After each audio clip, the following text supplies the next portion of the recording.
Call meeting to order. Everybody is here today except Commissioner Norwood, and he won't be able to join us this evening. Item number 2, invocation. And joining us tonight is Pastor Greg Hook from Emmanuel Baptist Church. Sir? Would you please stand with me? We'll begin with saluting our flag. I pledge allegiance to the flag of the United States of America and to the republic for which it stands, one nation under God, indivisible, with liberty and justice for all. And remain standing, if you will. I want to read just one scripture, and the God that we pray to passed in front of Moses and proclaimed of himself, the Lord God, compassionate and gracious, slow to anger and abounding in loving kindness and truth, who keeps loving kindness for thousands, who forgives iniquity, transgressions, and sins. Yet he will by no means leave the guilty unpunished, visiting the iniquity of fathers on the children and to the grandchildren, to the third and fourth generations. I love that he shows kindness for thousands. Father, we come to you in Jesus' name, and we ask for your grace and your compassion. Bring unity to this chamber this evening, and to those who have been elected to lead us, give them keen minds and vision for our community. But may our love and focus always be abounding from you. I ask in Christ's name, amen. Amen. Pastor? You got love covered. That's right. All right. Item number 2 and 3 have both been satisfied. Item number 4, consider approval of minutes of the regular commission meeting of September 5th, 2019, and the special commission meeting of September 13th, 2019. Move to approve. Second. Okay, I have a motion and a second to approve that. Any discussion? Hearing none, please cast your ballot. Motion carries 6-0. Thank you. Item number 5, awards, presentations, proclamations, and organizational business. We do have a pet now on 5-1. Okay. Item number 5.1, present pet available for adoption at the city animal shelter. That's getting in under the wire. It's called just-in-time production. Oh, yeah. Heights.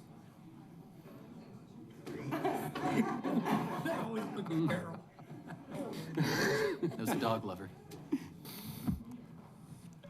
Hi. Tonight we have a pit bull. He's Brindle. He's probably about 5 or 6 years old. He's an older dog. He's already been neutered. He's really affectionate and sweet, and he needs a good home. He'll be up for adoption at the city animal shelter, and that's 1200 South 10th.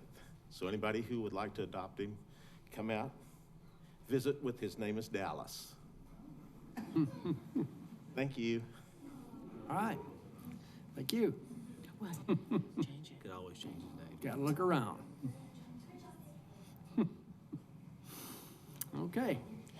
All right. Item number 5.2, recognize City of Enid employees. Gerald, you're going to help with that?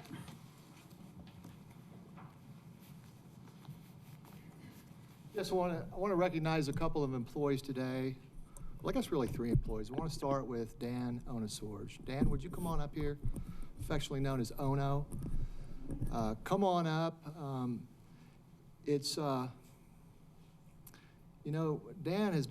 has been with the city for 11 years or so and has served as the airport director very well the entire time. I can think of, Dan's directly responsible for so many improvements at the airport, but I remember when you first came on, you finished up the PAPIs or VASIs or whatever they're called on the previous 2005 project. I think that was your first thing that you had to finish up and clean up some stuff there. But then we moved right into an aggressive capital improvement program, and you made that possible with your connections, working with Mike Cooper, OAC, FAA, all of those things. So the things you see at the airport, I mean, everybody's generally aware of the airport terminal, the airport runway extension, the joint use, multi-use building, the hangar, the apron stuff. probably even other stuff that I've forgotten that many others could talk about, and will talk about probably. Dan's going to be retiring, so I guess I'll just get to the point. It's a sad time, but it's a glad time. Friday, we're having a retirement party for him, but today I wanted to recognize him in front of the commission and everybody, because maybe everybody doesn't know that, and maybe everybody hasn't had the invite yet. Everybody's invited to the airport on Friday from 4 to 6. Dan will have comments, I believe at 5, and we'll have some things. I'm going to go ahead and show you, Dan. I'm going to give these to you on Friday, but I want you to know Can't have it yet. we actually got a surprise for you too. I mean, If we're giving you Dan make one it. of the bills, but, you'll get that. You'll get the gift card and stuff, and we'll got another gift for you on Friday. But I wanted to recognize you in front of the commission, the public, and everybody, and let you have a chance to say a few words. And I know that I want Dan Heath to say a few words. Dan's here somewhere. Come on up, Dan. You're currently the chairman of the advisory board, and why don't you say a few things? Sure. Because you're a long-term pilot. Sure. I made my first landing at Woodring in July of 1979, and I've been an active pilot there for the last 40 years, continuing to today. And so I've watched a lot of airport management going on over those 40 years, and I can unequivocally say that the best management we've ever had has been ONO for the last 11 years. We've accomplished so much at Woodring. We should be very, very proud of what we have at Woodring. We should be very proud of the relationship that we have with Vance Air Force Base and the cooperation that we have with the two. And all has been greatly because of this man and what he has done. So I speak on behalf of all of the aviation community to just say, Ono, how much we appreciate you, what you've done.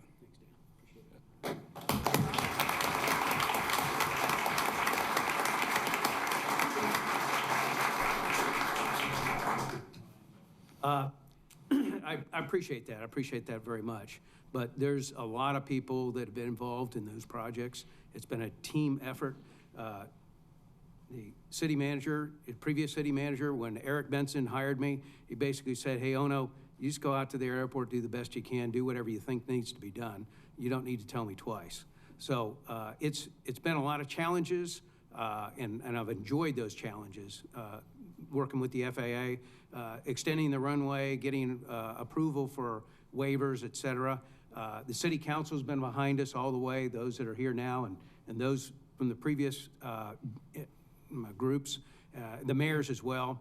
And the city of Enid, I was looking through some remarks that I'm gonna make Friday, and I started going through the city of Enid staff, and I couldn't find an area that has not touched the airport the entire 11 times I've been out there. EPTA, IT, the plumbing. That's why we get the the electric, the engineering, the fire chief, the fire folks. They were out there today helping us out, standing guard while we did some work on our truck. The police, HR, finance, just everyone in the city has touched something out at the airport the whole 11 years I've been there. And so I really appreciate that. And I'll elaborate that on a little bit more on Friday night, but thank you very much for this.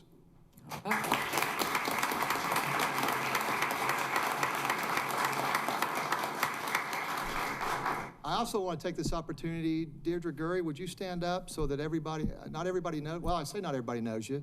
You are famous, you've been in the newspaper several times. We're very fortunate to have Deirdre Gurry to follow on as the new airport director.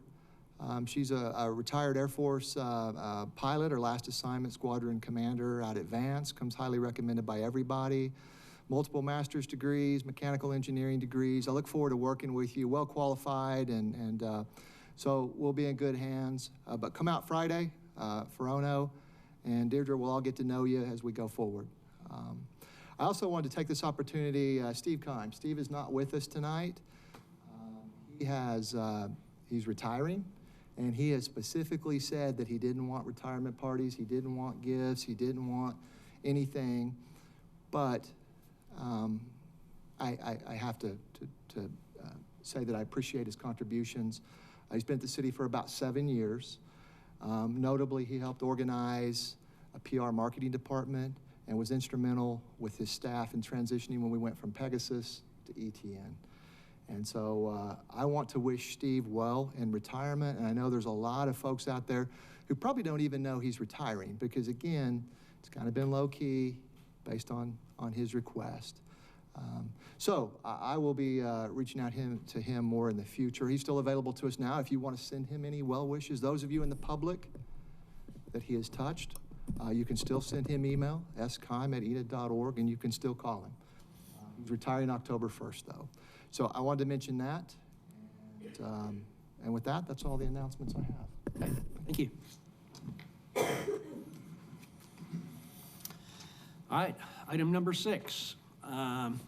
6.1, conduct a public hearing to close the public right-of-way and easements in the Lahoma addition, including A Street, B Street, C Court, D Court, E Court, and 2 20-foot utility easements in the northwest quarter of Section 12, Township 22, Range 7 west of the Indian Meridian in Enid, Oklahoma. Thank you, Mayor, Commissioners. This is the location of Lahoma courts, and the yellow represents all the A Street, B Street, and the C Street, D Court, and the orange represents those are the easements. So this is a public hearing, if anybody signed up for comments.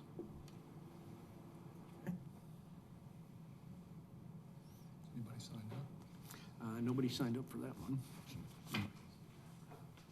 Okay. Nobody signed up to speak to that. Is anybody interested in discussing that during the hearing? Okay. Hearing none, we'll move to 6.2. Conduct a hearing to consider closing the Lahoma Addition plat located at the southeast corner of South Cleveland Street and West Owen K. Garriott Road in the city of Enid, Garfield County, Oklahoma. Thank you, Mayor, City Commissioners, City Management. This is a companion item to the previous hearing. This closes the plat. It closes the lots and blocks. This is also a public hearing. There may be people that want to speak to it. Okay. Again, nobody has signed up, but if anybody'd like to speak to that, they may do so now. Okay. Seeing none, thank you. Item number 6.3.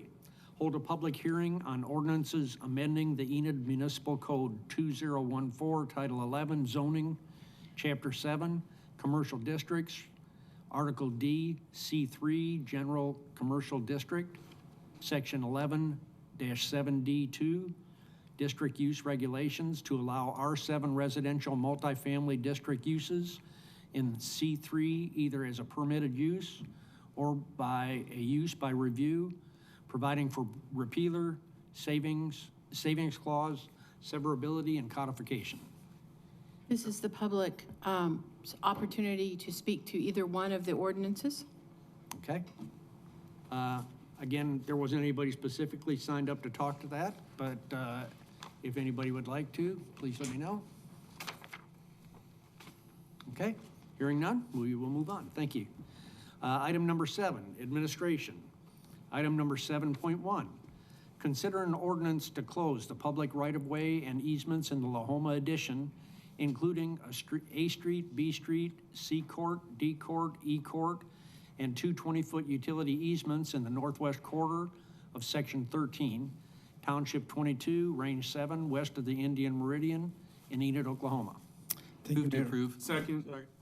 Motion and a second. Any discussion? Hearing none, please cast your ballot. Motion carries 6-0. Thank you. Item number 7.2, consider an ordinance closing to the public the Lahoma addition in the northwest quarter of Section 13, Township 22, 22 North, Range 7 West, Enid, Garfield County, Oklahoma, providing for repealer, savings clause, and severability. Motion to approve. Second. Motion and a second. Any other discussion? Seeing none, please cast your ballots. Motion carries 6-0. Item number 7.3, consider the district final plat being part of the northwest quarter of Section 13, Township 22 North, Range 7 West of the Indian Meridian, Garfield County, Oklahoma. Thank you, Mayor. We're spending a lot of time on this same location. We are. But this is the plat that will replace the one that you just approved to be closed. Okay. This is the proposed district plat. It contains 6 lots. The perimeter lots will have access to O&K Garriott and Garland, and the one interior lot will have 2 50-foot wide public access easements to serve it. The improvement plans will include looping water and sewer from Garriott on to Cleveland. It's recommended for approval. Planning Commission's unanimously recommended approval as well. Motion to approve. Okay, motion to approve. Second. Motion and a second. Any other discussion? Seeing none, please cast your ballots. Motion carries 6-0. All right. Item 7.4, consider a request for sidewalk variance for property located at 3114 North Van Buren Road. Thank you, Mayor. Engineering received a variance request on sidewalk 3114 North Van Buren. This is the location, Oxford Road, and also Van Buren. This is the location of the sidewalk, the property. This is the picture looking south. There is a fence line right here, and that's the property right there. The resident, the request for a variance on the sidewalk. So the MAPC approved unanimously for the variance, and it is presented for. Move to approve. Okay. Have a motion and a second. Any other discussion? Please cast your ballots. Motion carries 6-0. Item number 7.5, consider an ordinance amending the Enid Municipal Code 2014, Title 11 zoning, Chapter 7, Commercial Districts, Article D, C3 General Commercial District, Section 11-7D-2, District Use Regulations, to allow R7 residential multifamily district uses in C3, either as permitted use or use by review, providing for repealer, savings clause, severability, and codification. I'd make a motion to approve the ordinance change under permitted use. C3 is so broadly defined already. Just almost anything under C3, it seems silly not to include this. I'd like to make a comment on that before we vote. This is the item that will approve group homes without any of the adjoining properties having the opportunity to have any kind of a rebuttal on that. And just because there are 20 or 30 groups that are already in that does not make it right to have yet another one. I think that by grouping another type of business or zoning into the C3, that's going to, once again, take away the public's opportunity to come have a voice in it. It's just going to be a motion and a second and a vote. That's all it's going to be moving forward. So we continue to give that right away whenever we do this. Now, procedurally, do we need a second before we can talk about this more, Carol?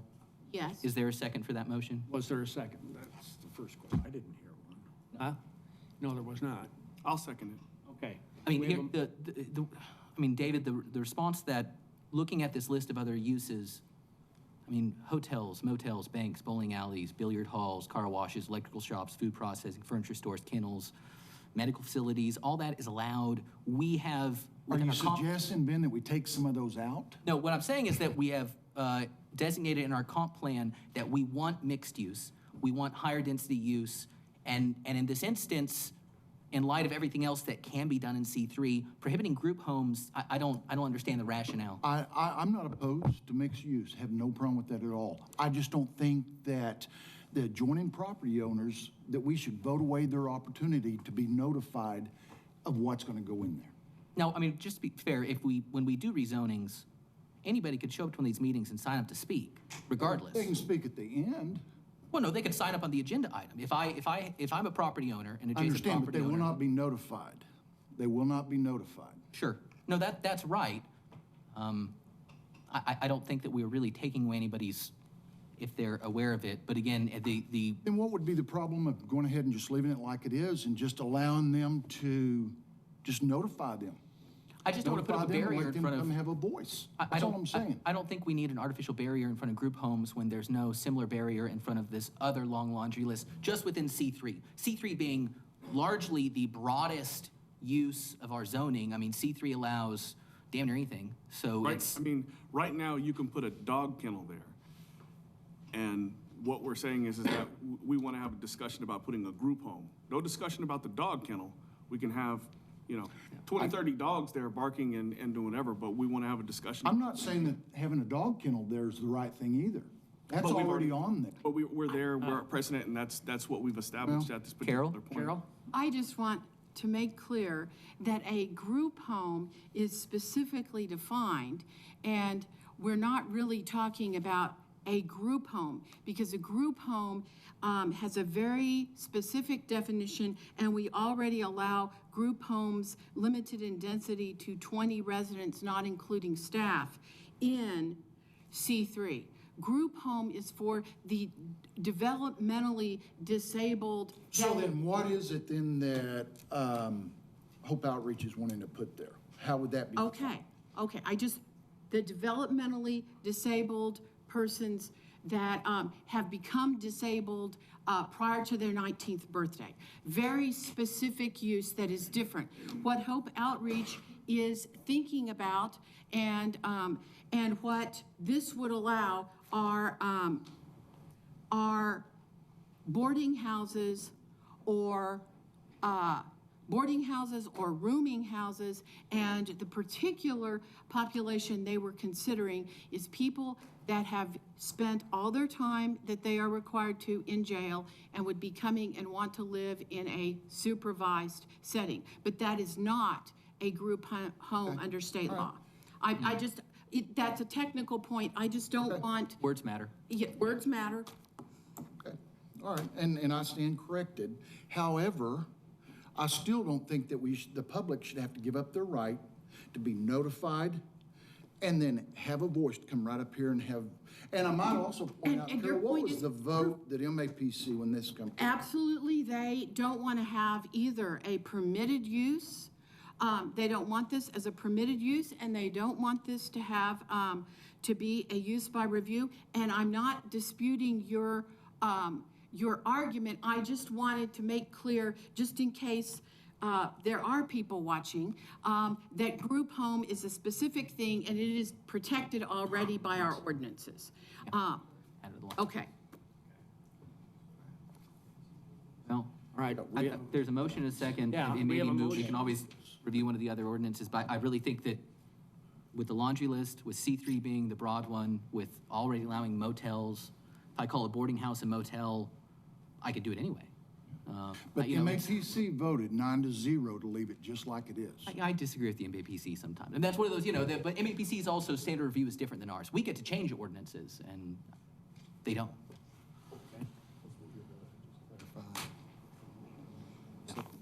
Vote is for, the no vote. Yeah. Means I can do something else. Okay.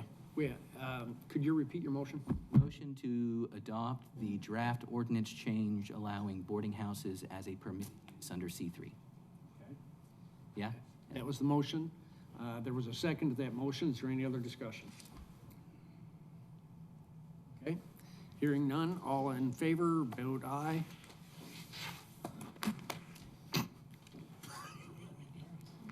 Okay. Does not pass, right? Motion does not pass. Vote is 3-3. Anybody else have a motion on this one? Any discussion or the future motion? I'll make a motion to adopt the ordinance as use by review.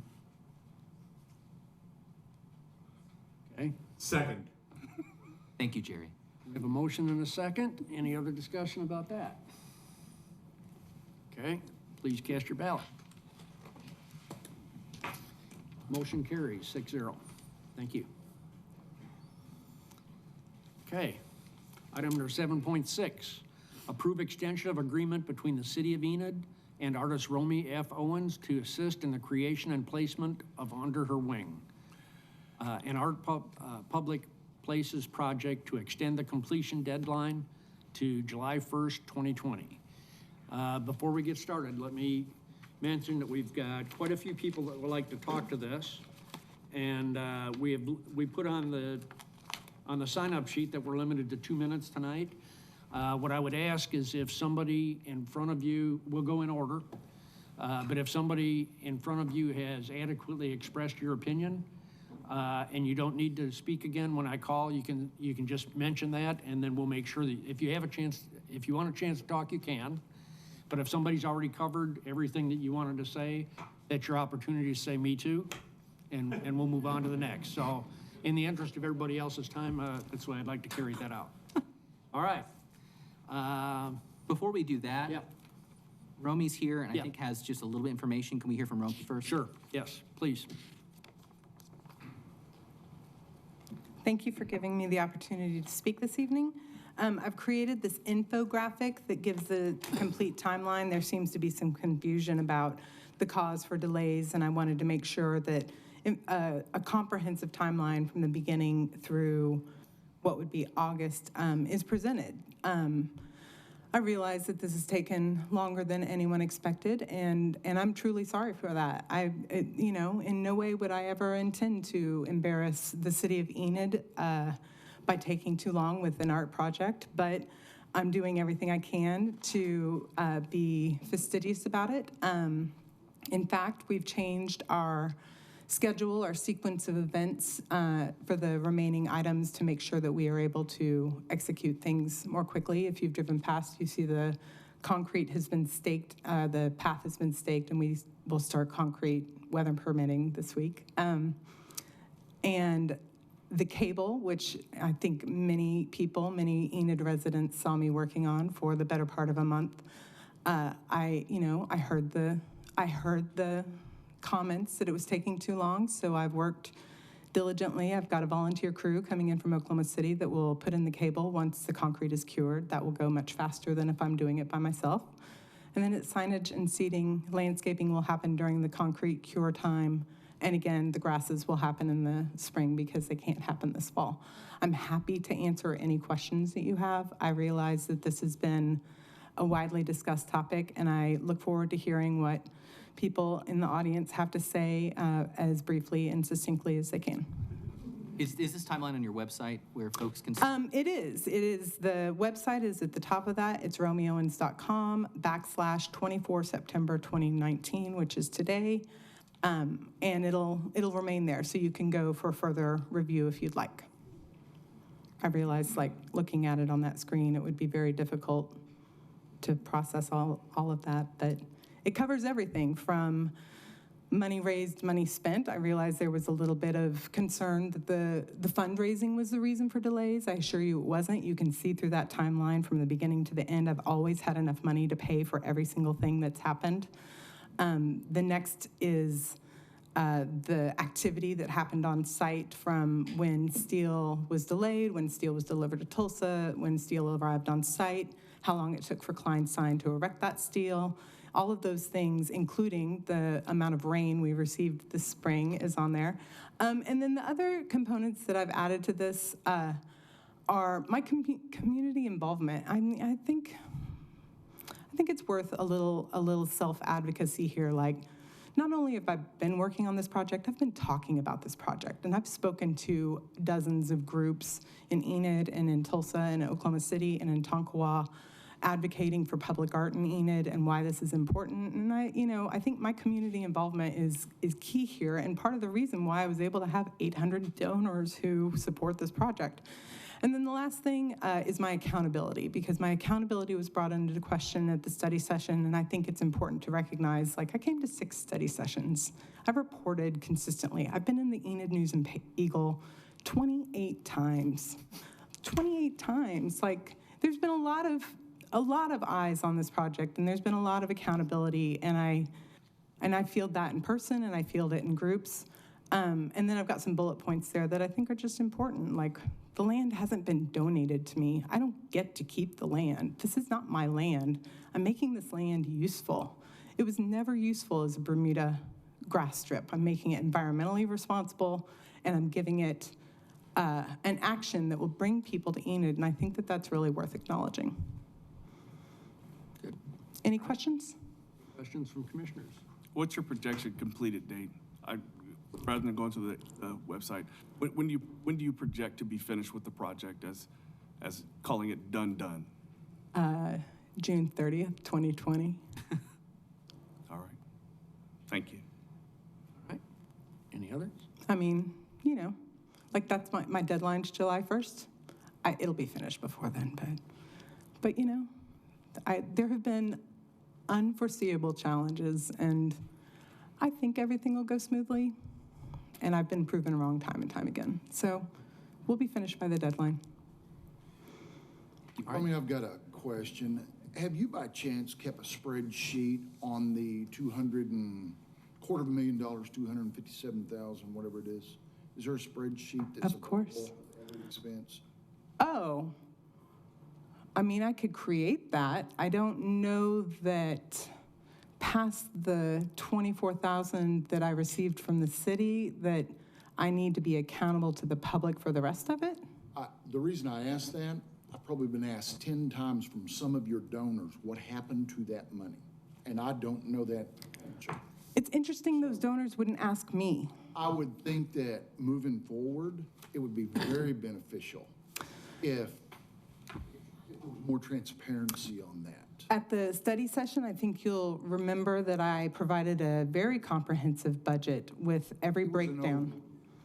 Well, I mean, do you want me to photocopy receipts? No, I'm not asking for that. I'm just asking, does that exist?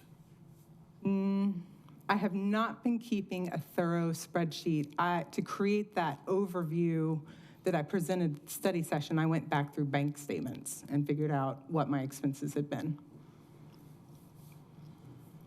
Well, I'm just saying today I had an engineer tell me that he had run through all that stuff, he could come up with 100,000. So I don't know. I do not know how to answer that question. So I'm hoping maybe you could.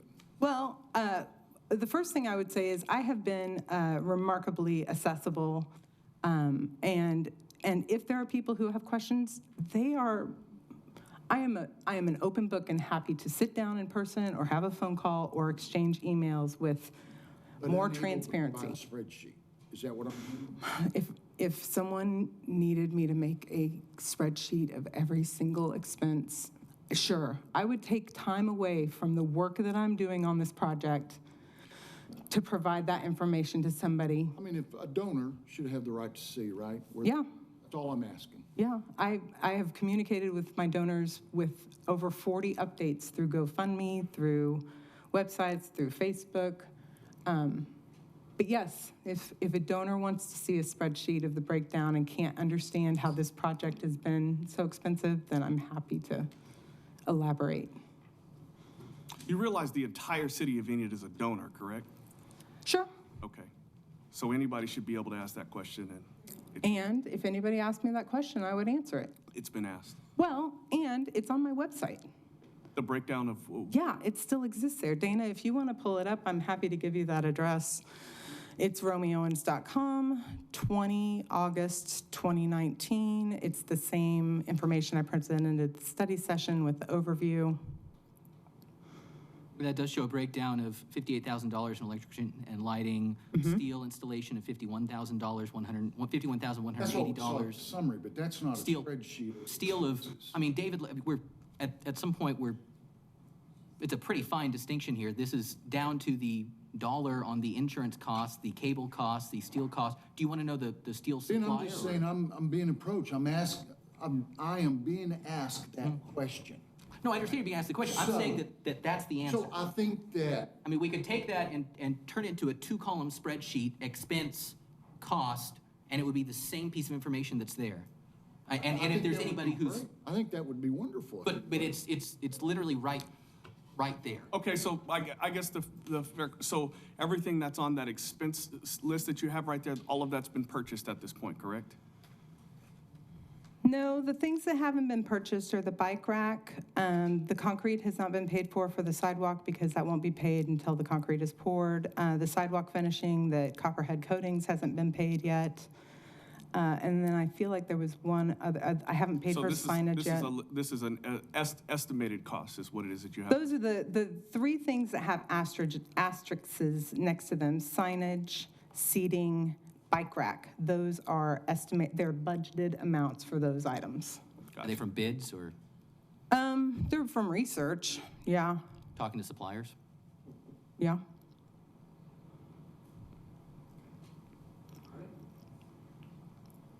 Any other comments from up here? Okay. Thanks, Romy. Thank you. what I'd like to do is just go in order, in the order that people signed up to talk about this topic, which is item number 7.6. So first up is Robert Barron.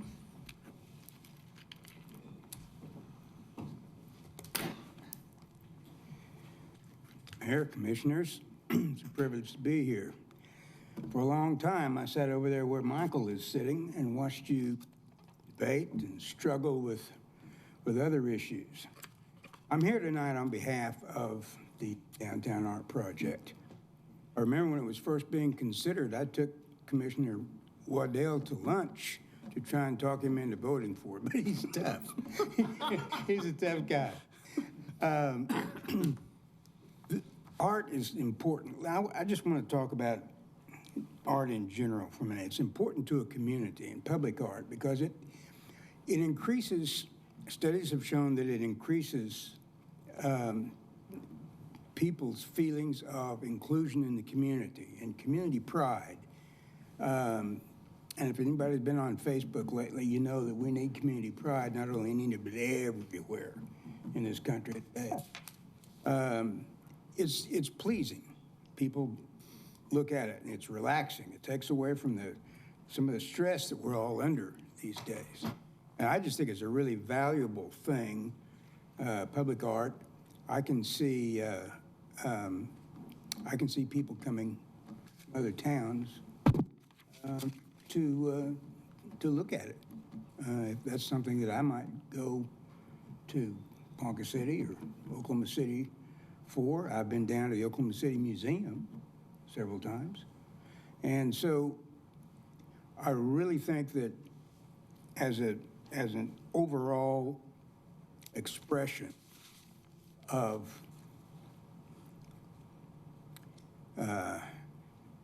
since I retired, I can't remember anything.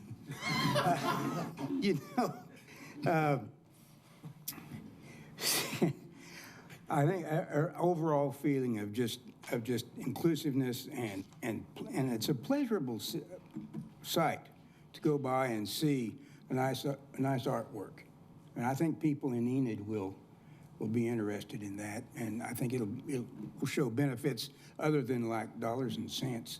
It will show other benefits as well, and I encourage you to vote for it. Thank you very much. Thank you. Next up is Janine Scott.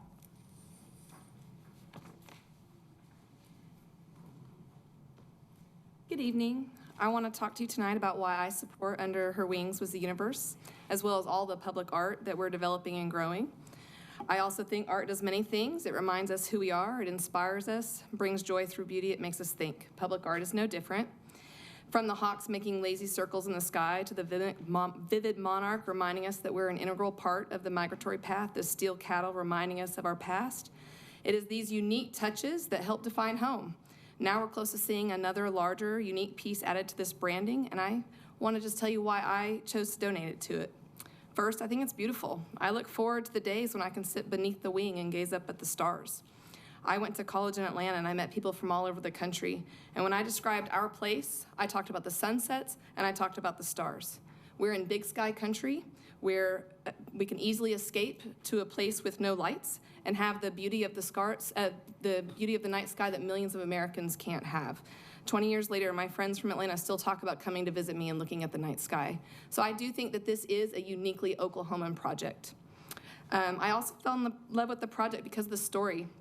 I love that it's inspired by Romy's mother, who took her under her wing. I left this small town when I was 18, determined never to come back. I wanted to live in a large city. But 20 years later, here I am. I brought my husband and family back because I just wanted to be back home with my family.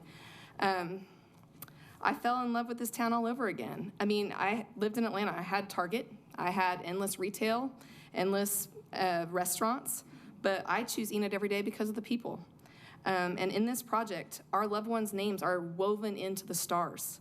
I myself named a star after my mom and stepdad, who have very much taken me under their wing and, quite frankly, given me the world. I plan to take my children and grandchildren to this installment and show them Diane and John Ford's names and let them know that they are also a part of this town and a part of this project. It's a grassroots project. I'm financially and emotionally involved. Thank you for voting yes. Okay, thank you.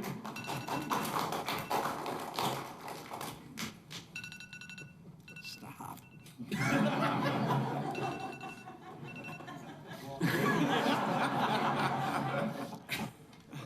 All right. I'm sorry about that. Tom Andrew.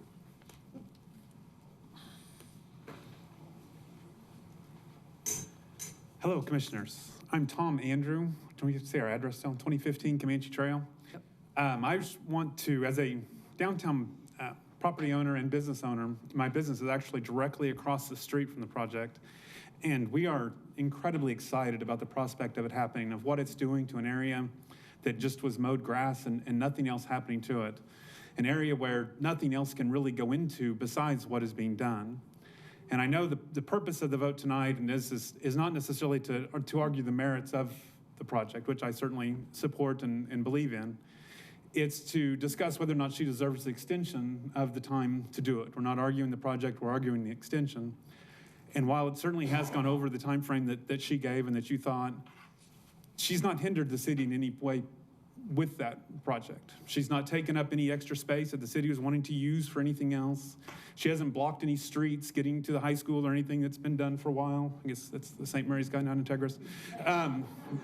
She's not done anything that has hurt the city in what they're doing. It's not created an eyesore that is, buildings falling down or big mud pits that are sitting out there that are still not being completed across the street from the library. She's not done any of those things that has caused a problem. We've not had empty houses sitting there with vagrants coming through and living in places that might have been there, sitting with people that were evicted from their homes. Nothing like that has happened. It has just been some steel things that have been sitting there that quite frankly, I think look cool too, but that certainly is a matter of perspective. But I just want to say that we are very much for the project and excited for it to continue. Thank you. Thank you.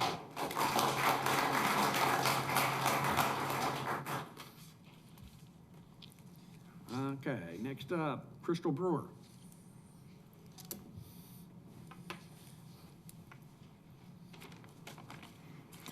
I want to begin by saying thank you to the commissioners for the privilege of speaking with you today and for all that you do for the city of Enid. My name is Crystal Brewer, and I serve as the Executive Director for the Oklahoma Visual Arts Coalition, also known as OVAC. I grew up outside of Moore, Oklahoma, on some acreage with cows and horses. I've lived in Stillwater and Tulsa, and I currently live in Oklahoma City. So when people ask me where I'm from, I really believe that it's from all of Oklahoma. In my current role at OVAC, I travel the state supporting the arts in all 77 counties. OVAC is a statewide nonprofit that supports the visual arts in our state and ensures that Oklahoma remains a place where the arts thrive. I'm here today to ask you to approve to extend the deadline for completion of this project. I truly believe that this project will be a crown jewel for the city of Enid, similar to the Whale in Catoosa, the Price Tower in Bartlesville, and the Golden Driller in Tulsa, or Skydance Bridge in Oklahoma City. And while I believe that art is for everyone and can come in all forms, such as the Rick Sinnott mural you have here in Enid, the Wine and Palette Craze, and the Degas exhibition that you mentioned earlier from the Oklahoma City Museum of Art. I believe art in all of its forms should be accessible to everyone, just as this public art project will be accessible to both the residents of Enid and tourists alike. However, if art isn't your thing, I get it. I live in Oklahoma City and basketball is not really my thing. But I see the impact that the Thunder has on my city. I see the way that it brings people together, the way that it instills a sense of pride, and the enormous impact it has on our economy. And because of those reasons, though I don't attend basketball games or watch college football for that matter, I know that these sports are very important for the community and for so many individuals, and for that I'm grateful that they're a part of the Oklahoma culture. I'm not suggesting that this project will be on the level of bringing an NBA team to Enid, but I'm suggesting that you look at how it will draw new tourists. Cultural tourists stay longer and spend more money. And for that, I hope that you will look at this as a way that your community members can gather together, and maybe we'll also be in the collection of Oklahoma icons that I mentioned before. Thank you so much for your time. Thank you.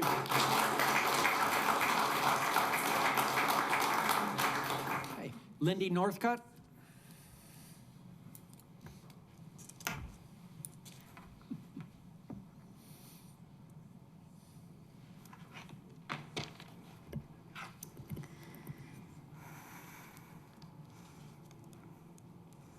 Let's just start with one true statement. Discontinuing Under Her Wing is wrong. Why? Well, let's pause and take into account Romy's hard work, the volunteers, the money that has been raised, and just the time and effort this project has taken. The time and effort that has put in is just amazing. There were so many donors that decided to help with this project, and stopping now is discarding all of this work that has already been put into it. Not to mention, most of the money has already gone to the supplies needed to make Under Her Wing. Imagine you bought a star and you suddenly found out this money was going to be going to nothing and you wouldn't get your star. Not only would you not get your star, but the entire community would miss out on a gathering place, a hangout, an attraction, and overall simply a beautiful piece of art. That's not only...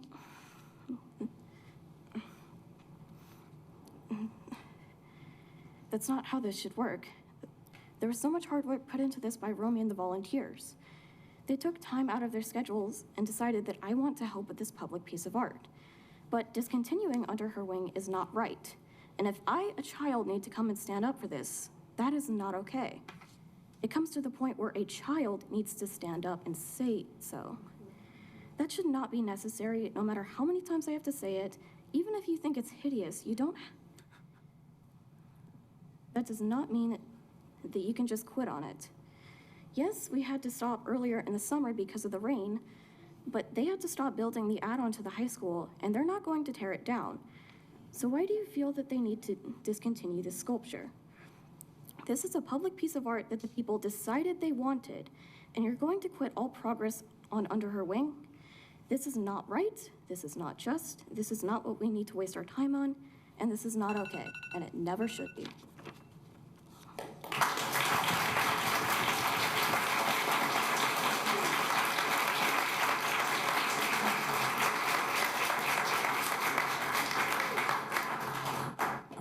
Christy Northcutt?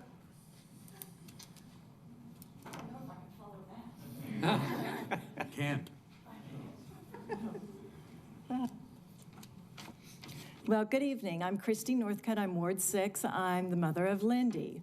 And you shortened our time so you don't have to listen to my stats of economic impact studies. I'm going to jump right to advocacy.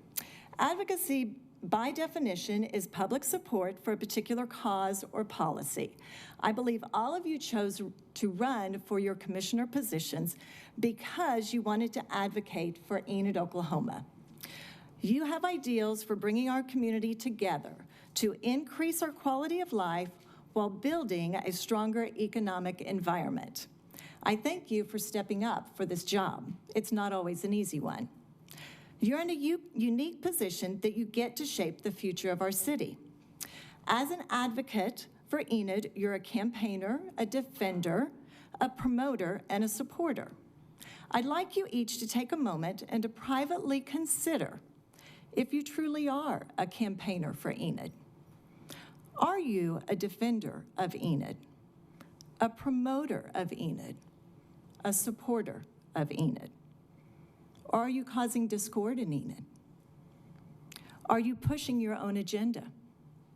Are you fighting against your own previous voting decisions? Are you bringing bad press to Enid? We have such to celebrate with this project Under Her Wings. Sure, Oklahoma weather has literally dampened its progress, but I'm asking you as leaders to stop dampening its potential. Lindy's right. It shouldn't take an 11-year-old girl to tell you how wrong it would be to not continue with this project. She shouldn't have to be your example of how to advocate for our community. Please stop arguing among yourselves and with your community. Start talking about the positive, amazing aspects of Under Her Wings. Please become the advocates that we've elected you to be. Vote for this project to continue. Enid needs it.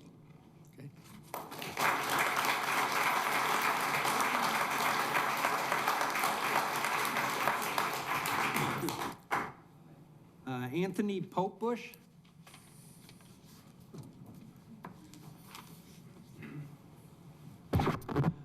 Good evening. I was really banking on an NBA team, so sorry to hear that. My name is Anthony Rodebush. I'm a citizen of Enid. In the last 2 years, I recognize some of your faces. I'm the Chief Operating Officer at St. Mary's Regional Medical Center, and recently made a board member on Leonardo's Children's Museum, and also a graduate of Leadership Greater Enid Class 28.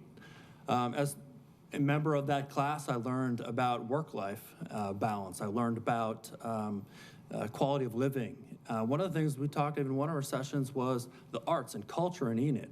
I was shocked to find out that the symphony is the longest-running symphony in all of Oklahoma, that the Gaslight Theater is the most productive theater in all of Oklahoma. I learned about Mike Clemmy. I learned about Romy Owens. I learned about H.H. Holden and his amazing work in sculpture. I was so impressed, it gave me a whole host of things to utilize as I'm involved in the recruitment of many professionals into this community. My own story in coming to this community was that I broke the news to my 3 children that we would be moving away from family and friends, and they broke into tears.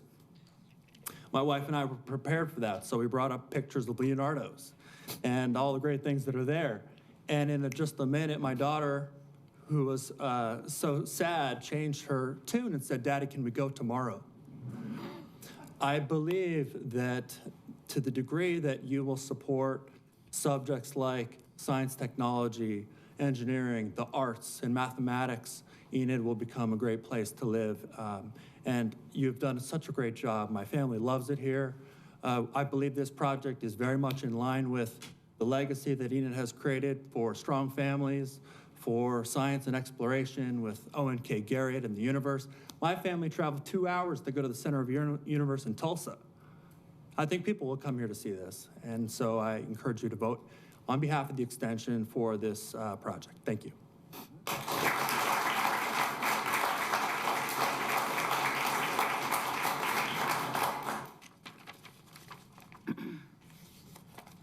Jennifer Scanlon.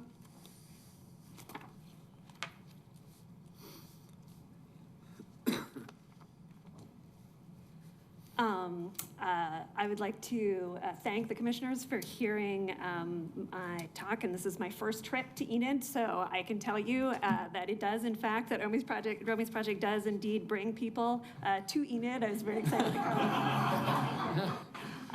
I've already spent a lot of money, and I'll talk a little bit more about that. So my name is Jennifer Scanlon. I'm speaking to you today not only as a friend of Romy Owens and a funder of this project, but as a person who is professionally involved in public art.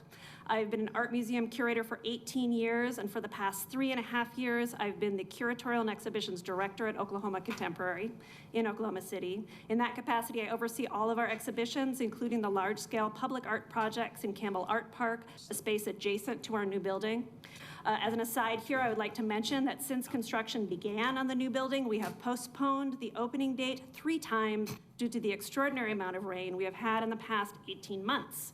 Weather-related delays have affected construction projects across the state, so Romy's project is not unusual at all. In addition to my work at Oklahoma Contemporary, I'm one of the founding members of the Oklahoma Public Art Network, which helps artists and communities across Oklahoma get the information they need to develop public art projects. I'm also a member of the Public Art Consortium, a nationwide group of museums and organizations, large and small, with significant public art programs. With this experience, I can tell you that communities just like Enid across America have supported public art projects as a way to sustain and even revitalize their communities and encourage economic growth. So I think we've got some community members that have talked about what that means to them, and so you're getting from me the stats that another presenter was not able to bring. According to a study by Oklahomans for the Arts, when a person comes to see an artwork, an art exhibition, an arts event, a resident of that neighborhood or that town will spend on an average $39.26. A non-resident will spend $92.83. So just as an example of these things, well, I've got so much more to say, but as an example of the ways in which public art really enriches communities across the United States, and you at Enid can do the same here. Thank you. Okay.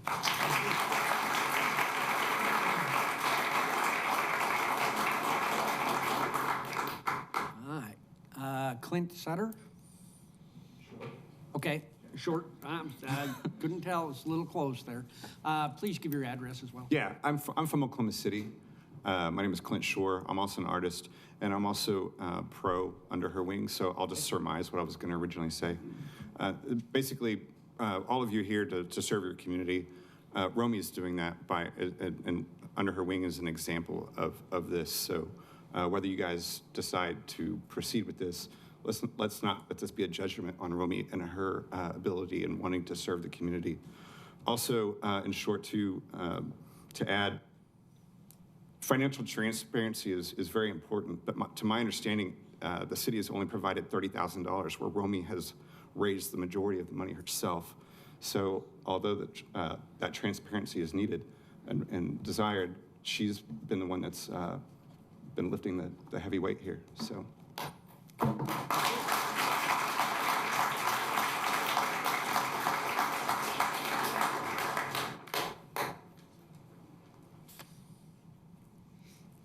right, Marcy Jarrett.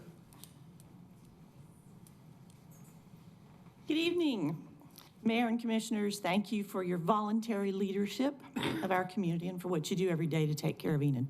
Thank you so much. As a member of the Public Arts Commission of Enid, you know well my support of this project and of other public art pieces and how important I feel it is to promoting Enid, to promoting our community.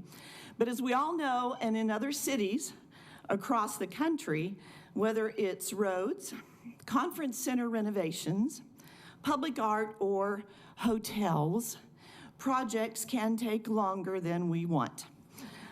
I'd just like to share a quote with you by author Peter McWilliams.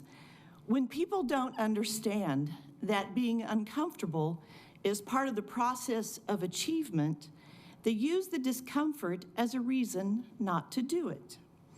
They don't get what they want. We must learn to tolerate discomfort in order to grow.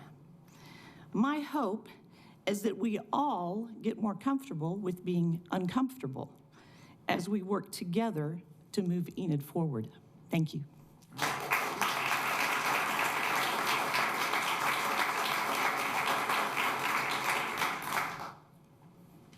Christopher Sneed.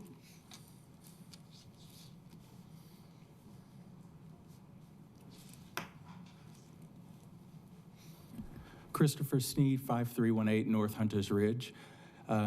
Mayor, Commissioners, thank you for letting me talk, and I apologize, I was going to skip, but I drove all the way from Stillwater, so I figured I'm going to take my opportunity.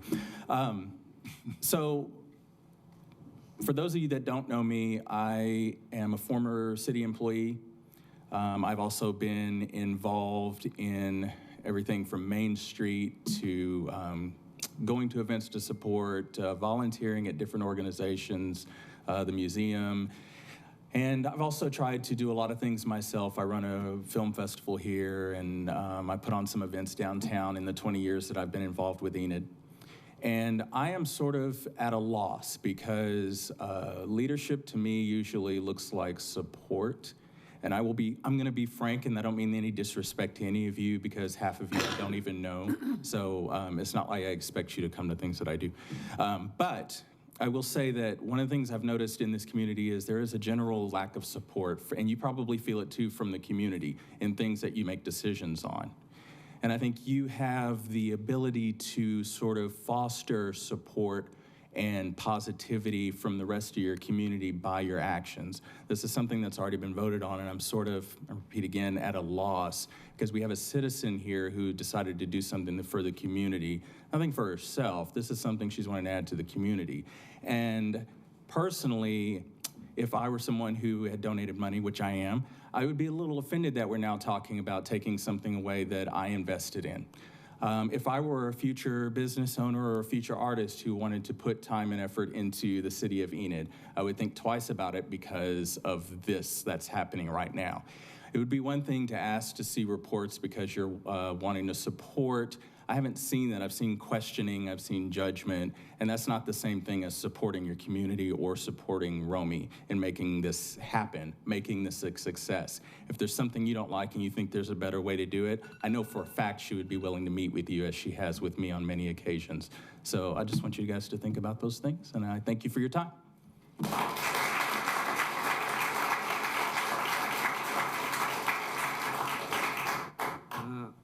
Katie Walke?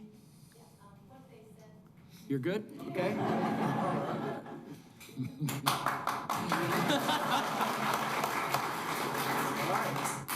Charlotte Ringwald? No Pat?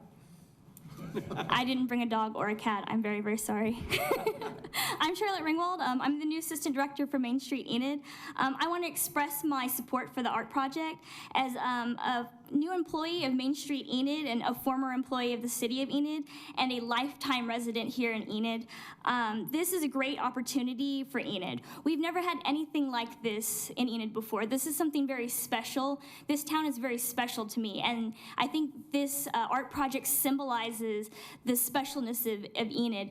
I've lived abroad, and I taught young students in South Korea, and one of the things that my husband and I championed was small town America, that there's something special and beautiful about small town America, about Enid, Oklahoma. And there will be kids someday that will go around and be like, my teacher told me about Enid, Oklahoma.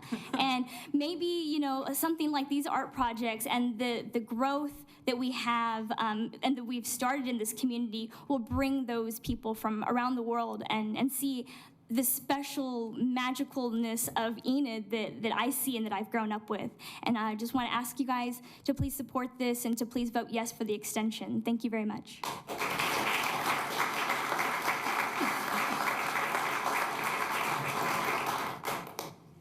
Michael Shook?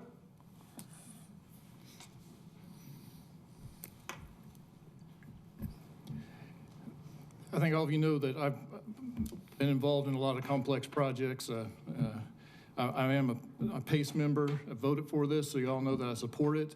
I think Ms. Northcutt mentioned the difficulty we're having at the high school gym, how that project's moving, had some issues, so I'm kind of an expert at that, you know, the complexities of projects. And I have to say that out of all the projects I've done through the years, I've had 25 years career of doing complex projects from, I've done large office buildings to alligator dens and wave pools. And each one of those has a different complexity to them. And you always know that when you get to those more complex projects, they're going to take longer. They're going to be harder to do. But those usually are the ones that end up being something that's really pretty special. And I think that's what we've got here. We've got a really tough thing. It's really hard. It's going to take a long time. It's going to take a lot of money. To me, with all my experience of project management, this is how this one's supposed to be going. And I think it's going to be great, so hope you support it. Thanks.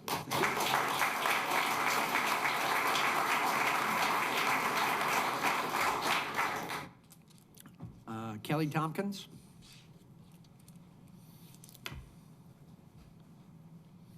Thank you for your 2 minutes and for reading the emails I send you. We've talked about all kinds of things, so I won't ditto what everyone else said, but what this has made me think tonight is about how art, some people see it as fluff, but it is what makes us human. It's part of our humanity. It helps us creatively solve problems. And Romy has come up against adversity and challenges in this project far beyond her control that would have made any of us throw in the towel a handful of times. And that's what artists do. They solve problems creatively, and creative problem solving is what we want our residents to learn, be inspired by, and our kids, because that's something that cannot be outsourced and automated in the world today. We have to have that humanity, the problem solving, the creativity in the world around us. And as I emailed you all, I grew up here. I couldn't wait to get out because I could have gone anywhere and I would have felt like I was in a more creative place than this. Moving back later to have a family, being part of enhancing its creativity over the last 7 years, it is now it's a place that is drawing and keeping more young people, and young professionals are proud of Enid because of the creative projects, one of the reasons that they're proud to be here. And we're bringing positive attention mostly to Enid because of all of the creativity that's happening here. So do we want to be an example of young people coming, visiting, staying, starting a business here, or do we want to push that away? And between that, what we exude, what Enid is, and the kind of kids we want inspired and learning creative problem solving for our community in the future is kind of the point I wanted to make tonight. And so obviously, I hope you extend the deadline on this complicated project.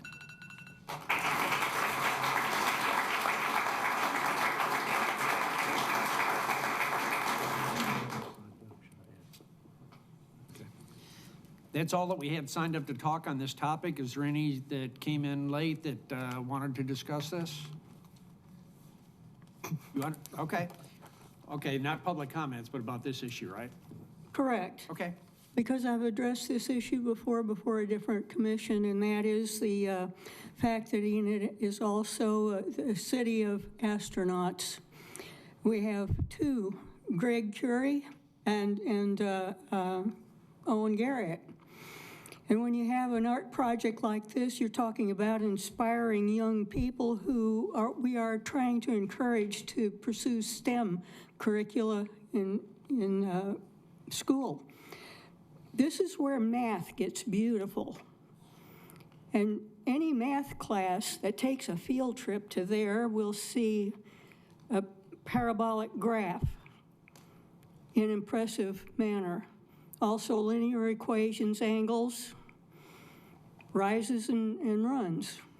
So if you have that and combine that with physics, you're inspiring a young architect. That's my 2 cents worth.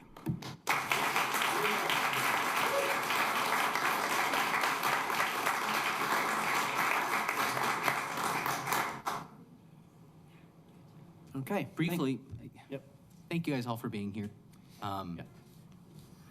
The meeting we had 2 years ago in here with a big crowd, it was July of 2017, I think. It was a very different tenor. And I remember my dad sitting about where Steve Cameron is sitting now. He passed away last year. And he stood up and spoke and was aghast. And he would be thrilled tonight with the great support for this and public art. And thank you all for being here. I move to approve the extension. Second. Okay, I have a motion to accept and a second. Any other discussion? Mayor, I'm completely in favor of this. I'm going to vote for it. But I do think it would be good if the council would direct the PACE board to maybe put together some regulations so this doesn't happen again, some guidelines that maybe we could look at before we start another project.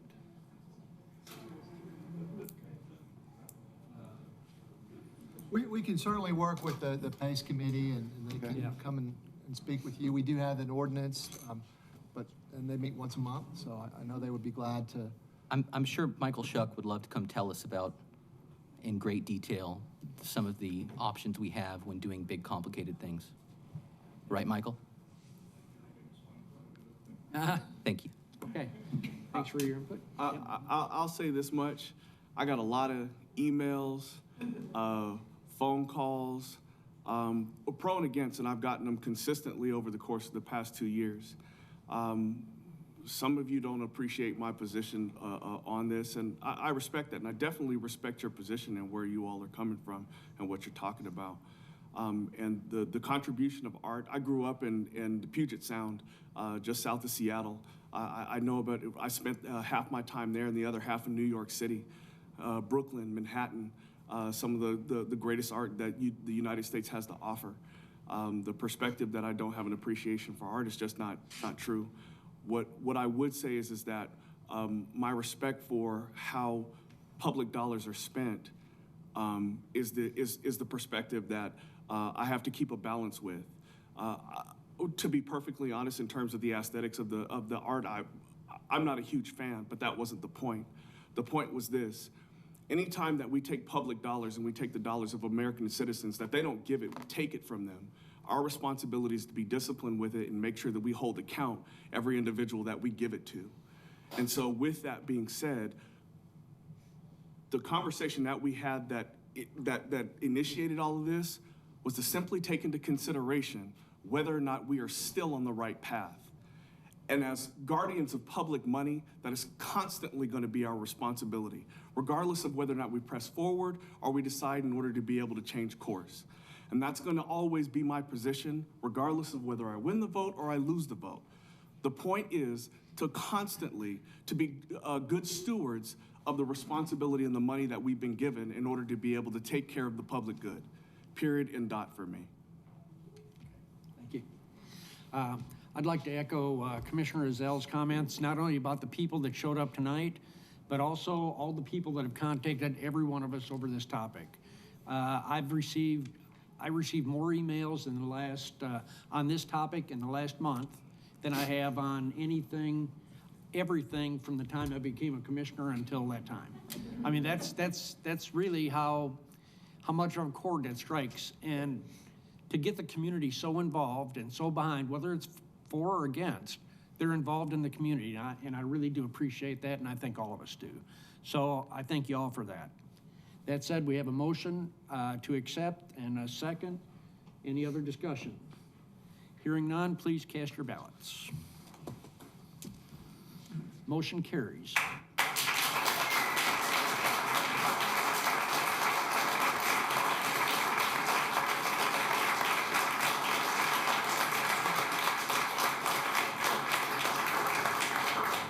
Motion carries, and the vote was five to one. Thank you. Do we want to give like everybody like 4 minutes to get out of here so they don't have to hear about sidewalks?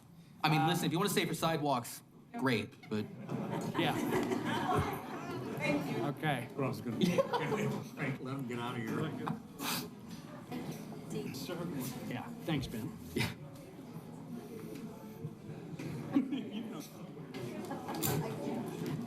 Sidewalks would be short long Jonathan. They've never had been before. I thought that was what this.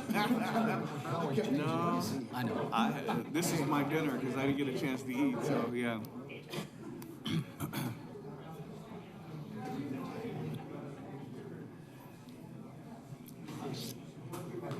Again, Jonathan, but it's going to get really exciting now.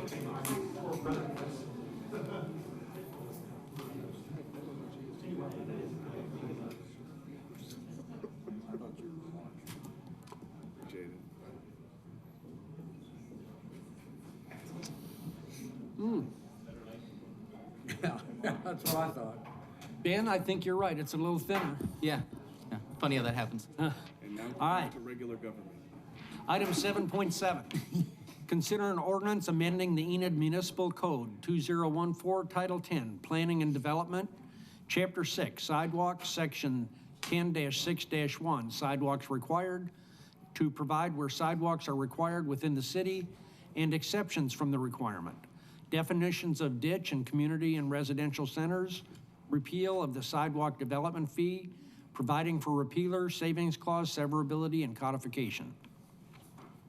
Motion to approve. Second. Motion and a second. Any discussion? My concern with this is that, again, reiterate what we talked about last time. I think we are giving up putting sidewalks connecting anything. We're only requiring them within these commercial nodes, and it seems like if we want people to be able to walk from point to point, we got to require the sidewalks from point to point. Otherwise, we're giving up any hope of connection down the road. It's also real easy to, if we vote no on the motion that was just made, to amend this ordinance tonight just to remove that limitation on commercial zoning within the commercial nodes. So we will require that expansion over time, gradually, incrementally, to actually connect the town. I want folks to be able to get safely from point A to point B, not just within A over here and within B over here.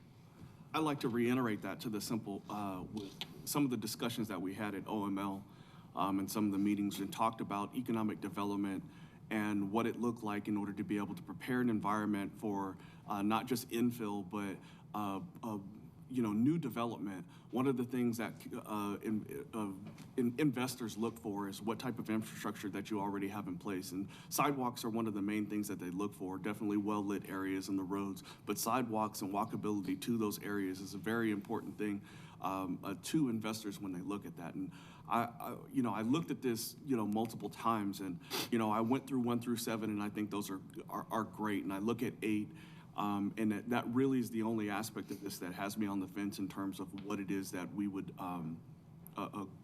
going forward on that. And that really is just taking the whether or not we're going to choose to go specifically towards the nodes, or we're just going to leave the blanket consideration across the entire community. So, I would just say that we strongly consider what we're doing at this point, and whether or not we're going to have to come back and change it later in order to be able to infill those areas, or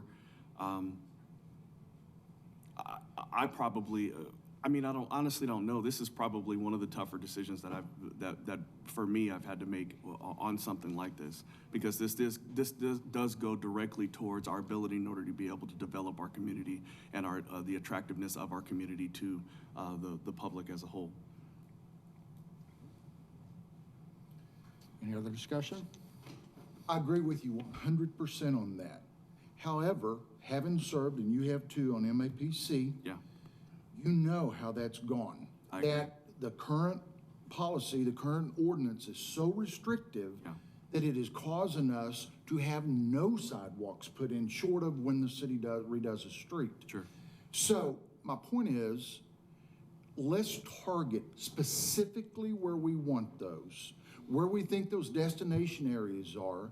I would love to have sidewalks all over this town, but I do not see that as a possibility.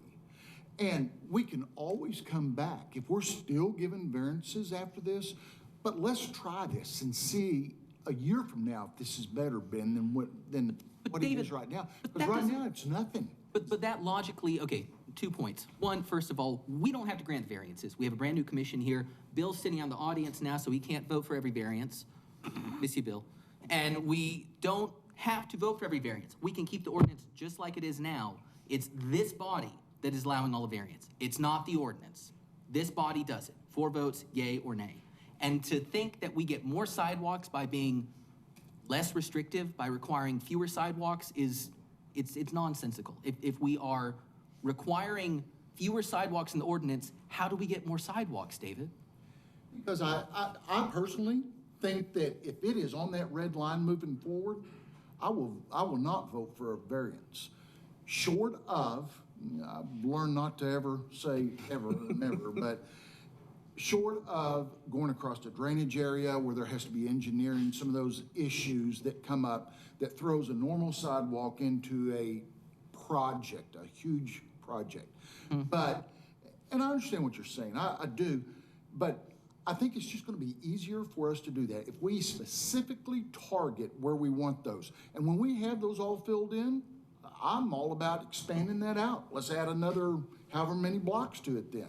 But David, right now, Ben, we're getting nothing. Well, we're not getting nothing. That's not accurate. We have seen sidewalks built. In fact, we saw 3 or 4 chunks connected on West Garriott as those developments got done. We granted one variance we probably shouldn't have, but we now have chunks of sidewalk on West Garriott between Academy and Jiffy Trip. We have several chunks that just didn't exist and would not have existed. But we've also given variances to Jiffy Trip and Swadley's. Yeah, and I voted no. I mean, we shouldn't have. But the point is that it takes this body over not just a few years and hope it gets better, but over 50 years of saying we got to build sidewalks. And this body didn't do it for 50 years. And so nothing built for 50 years had sidewalks. And it's not going to work. It's just not going to work if we say those little red dots on the planning map that make up about 5–10% of our land area are going to have sidewalks. Yeah, that map. What we're saying with this ordinance is those red dots and those lines have to have sidewalk if they're commercially zoned. And the entire rest of the city doesn't.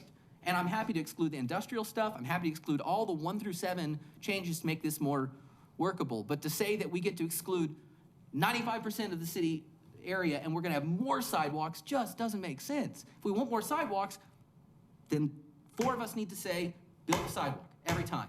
Tough luck. Sorry, it costs more. Not been happening. But you're here now. And I have faith in you, David. I have faith that you will vote no on every variance. And I'll vote with you. We get 2 more and we're done. But we change the ordinance, we're not gonna get more, we're gonna get less. I don't think so. How? How Think is so. that? I've said on the MAPC, we've argued this and argued it and argued it. And we put this thing together. The council asked us to sit down and look at something that was more reasonable. The current ordinance is so restrictive that, what do they call it? Sidewalks to nowhere? Sidewalks right into fences? Called an incremental improvement. We can be very strategic now with this ordinance. We can still be strategic. And I love the changes you propose on 1 through 7 at MAPC, but I've been doing this for 6 years, and I'm telling you, this body either grants a variance or it doesn't. And telling fewer people to build sidewalks in no way will result in more. If we want this body's focus to be build sidewalks, then all it takes is 4 votes. That's it. We don't need to change the ordinance to do that. We don't need to make it easier not to build I'm gonna have to sidewalks. disagree with you, Ben. I think this ordinance, the new ordinance, is the way to go on it. We can always go back. There's no reason a year from now we can't say, and I'll be the first one, if I'm wrong on that, I'll be the first one to say I'll vote the other way. But by what measure? now, I think we can strategically figure out where we want those and insist on it. Okay, but David, by what measure?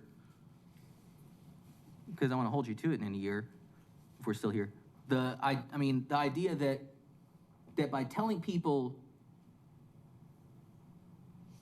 I mean, we've been telling people in the ordinance, build sidewalks, and those same folks who don't want to build them are still going to come to MAPC, and they're still going to come to City Council.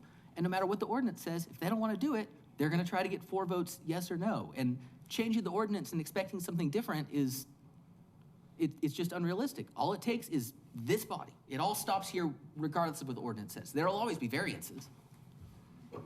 Just don't agree with you. Chris, you've been here since what, 93, 94? How many times have we changed it? This particular ordinance?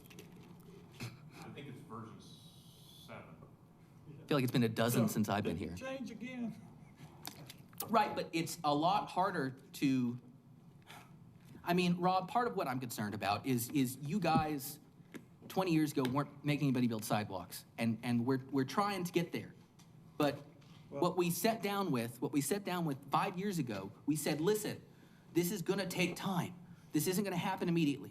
This isn't gonna happen quickly. This isn't gonna happen cheaply. That it's gonna take concentrated effort, consistent messaging, consistent requirements over the whole city over a long, long, long time. This is a long game. We gotta keep our eye on the prize. And yeah, we could change it again, but if we keep changing it, that idea that the city of Enid is, as a city, saying we care about walkability, makes it's a whole lot harder to say with a straight face.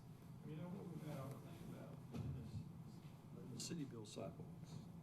Well, we do. In fact, we spent, We need to collect some money from a developer and then build a sidewalk. yeah, but that's not in this ordinance. I know, but That, we just took that out of the ordinance with this draft. I'm not suggesting what you had in the other ordinance, but we put money for streets, let's put money for sidewalks. Well, but new development still requires sidewalks in this ordinance. Most places in town are not the new development, it's around the old parts. So you're saying you'd like to assess a development fee for development elsewhere, like we would the stormwater, within like given the stormwater attention and. Ideas. It may be that's not the way you get there, but we got public money, maybe we use public money to build sidewalks. Well, we do that Public too. trail system, I think. Yeah, Just exactly. but if we want to get everywhere, we can't afford to do it all, and we won't. I mean, I think incremental. The trail system, though, we're working on more walkability. Well, sure, we don't have any money in it this year, really. I mean, we're not putting any more concrete in the road this year, and we didn't really last year. We did before. We're doing a water crossing. We're doing a bridge this year. But what I mean is that when we did the Broadway from downtown to campus, that cost, what, 1 million, roughly? It was a lot, I don't know. It was a boatload of money. If the whole community has to pitch in every time somebody makes a development. Street project, yes, right. We budgeted it differently. I fought and hollered for it, but if we want it to be walkable, it's gonna take everybody pitching in, not just the city, not just relying on the city to put in streets. It's just like we require developers to improve the infrastructure whenever they do a private development. Part of our infrastructure should be sidewalks. And it'll take 50 years to get there.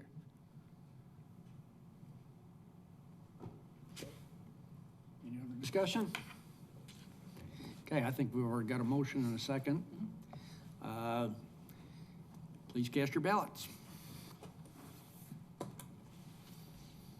Motion carries 4-2. Oh, God, we're going to change it. Can we change this every 6 months? Item 7.8. Change of blast. Consider resolution amending the 2019-2020 general fund budget by appropriating additional funds in the amount of $287,000 to increase the 2019-2020 appropriated amounts for the general fund capital replacement department. Aaron? Move to approve. Second. Motion and a second. Any discussion? Cast your ballot. Motion carries 6-0. You want to just recognize Mayor Shuey before you vote on consent items? Yep. He's patiently waited. He's in the consent items. I'd like to move to approve everything except 8.1. Second. Separately. Oh, okay. I have a motion and a second. Any other discussion? Hearing none. Cast your ballot. I'd like to make a motion to approve 8.1 and take a minute to recognize Bill for his utter patience. Okay. I have a motion to recognize Bill as, and approve a resolution to appoint the former city mayor of Enid, Mayor William E. Bill Shuey, as an authorized city of Enid representative for Oklahoma Municipal League. This will allow him, as the past president of the OML, to continue to serve on that board. Second. Okay. Motion and a second. Any discussion? Hearing none. Thanks, Bill. We appreciate your help. Please cast your ballots. Motion carries.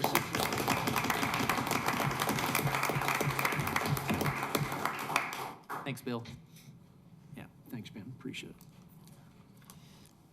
All right. Item number 9, recess to convene as the Enid Municipal Authority. Item number 10, all trustees of the Enid Municipal Authority rescheduled regular meeting are in attendance except Commissioner Norwood. Item 11.1, approval of claims in the amount of $720,165.09. Move to approve. Second. Motion and a second. Any discussion? Please cast your ballots. Motion carries 6-0. Item number 12, adjourn to convene as the Enid Public Transportation Authority.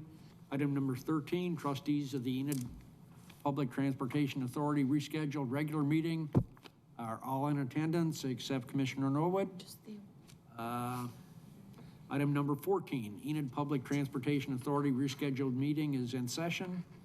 Item number 14.1, approve a resolution authorizing the filing of an application with the Oklahoma Department of Transportation for Oklahoma State Public Transit Revolving Funds. Move to approve. Second. Motion, second by Commissioner Waddell. Any other discussion? Hearing none, please cast your ballots. Motion carries 6-0. Item number 14.2, approval of claims in the amount of $12,001.99. Motion to approve. Second. Motion and a second. Any other discussion? Hearing none, please cast your ballots. Motion carries 6-0. Item number 15, adjourn to reconvene as the Enid City Commission. Item number 16, public comments. We have one person signed up for general comments. Ms. Lebec, I'm sorry. I'm gonna get it one of these days. You almost had a perfect score till today. I know. too. Anyway, Diane Levesque, 1324 West Oak Avenue, and I put on the sign-up sheet that I'm also an MLNP site and a Monarch Watch site, and I want to notify this body that I've got a third university interested in the Monarch studies that take place in the yard, and I want to thank the code department for letting me not mow the grass at all. Monarchs do have predators and parasites, and one of the things that happened this year with high grass is an abundance of lizards. I've got 2 different lizards, a horned toad and I guess it's a skink. And I got a green frog that showed up in the front yard this morning, and of course your ordinary toad, and they have pretty much decimated all the things that attack monarchs. So I have high praise for the city code department for letting me get away with that. You're gonna love this, Gerald. It's gonna be praised from one end to the other on this. And it may shock you out of your shorts to know that I'm even going to praise the Commissioner for Ward 6 for being such an advocate of public input. Because with regards to the study session and the future of ETN, the one thing that has been missing all this time since it ceased being Pegasus was public access. Back in the day when this whole chamber was filled, trying to talk this body out of closing down Pegasus, a deaf ear was turned to the entire group. And there wasn't one person of the public that stood up in favor of changing it to ETN, not a single one. So thank you, Mr. Mason, for sticking up for the public. And since ETN is not going to is going to abandon cable, but still keep the channels, I'm here to remind you that it is public access. And I insist that you return public access to a public access channel per federal regulation. Thank you. Okay. All right. Move to That adjourn. Move to adjourn. Second. Motion and a second. Any, please cast your ballot. Motion carries 6-0. We're adjourned.